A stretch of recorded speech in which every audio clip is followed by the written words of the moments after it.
मेरा नाम ओम प्रकाश है। पिता का नाम नथुराम, गांव परिकमपुरा, सोनीपत, हरियाणा। प्याऊ मनियारी में मेरे घरवाली के नाम एक प्लाट है 60 वर्ग गज का, जिसका मैंने ट्रांसफार्मर, उसके प्लाट के सामने एक ट्रांसफार्मर लगा हुआ है। जो ट्रांसफार्मर खुआने के लिए 1/10/1919 को 1,74,519 रुपये भरे थे, 514 रुपये भरे थे, जिसका एसडीओ ने क्लेम बना के दिया था। ये जो है ना उसका एस्टीमेट है, ये एस्टीमेट भर दो, मैं आपका ट्रांसफार्मर उठा दूंगा और आप मेरे को जहाँ ट्रांसफार्मर लगवाना है वहाँ की जगह बता दो। मैंने ट्रांसफार्मर के पैसे भर दिए और जगह बता दी।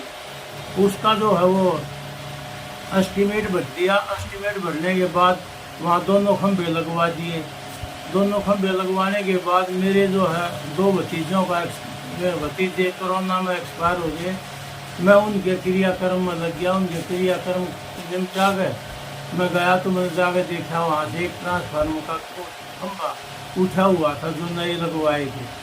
मैं एसडीओ के पास, कुंडली एसएचओ के पास, एक्शन के पास, एससी के पास और जो है ना इनके को चक्कर लगाता रहा, मेरी किसी ने नहीं सुनी।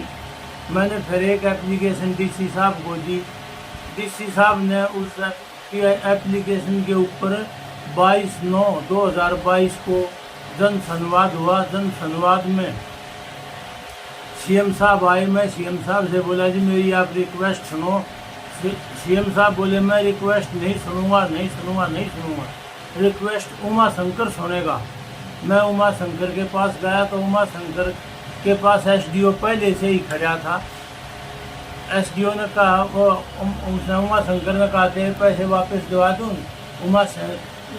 चीफ सेक्रेटरी उमा शंकर बोला तेरे पैसे वापस दिवा दूँ, माजी दिवा दो ब्याज के साथ। उसने एसडीओ का अभी 7% ब्याज के हिसाब से इसके पैसे वापस कर दे। बोला जी कर दूँगा।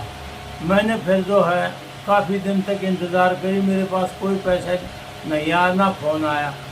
चौथे महीने में 2023 में मेरे पास एक्शन का फ़ोन आया कि आप पैसे ले जाओ, आपके पैसे तैयार हैं। मैं गया, मैंने एक्शन साहब से कहा, उन्होंने मेरे को चेक दे दिया।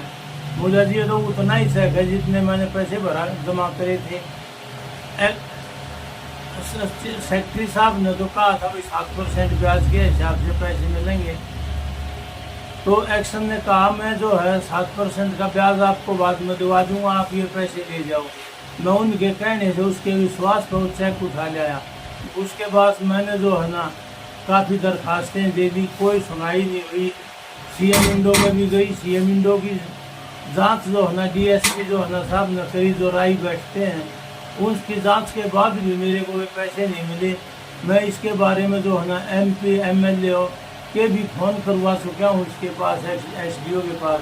लेकिन मैं एक, और ये जो मोहनलाल एमएलए है ये रिलेशन में भी है, मैं इसके पास भी गया, इसने भी फ़ोन किए, लेकिन इसके फ़ोन का भी उसके पास एसडीओ के पास कोई असर नहीं हुआ। जबकि मैं पूरा बीजेपी का मेंबर हूँ।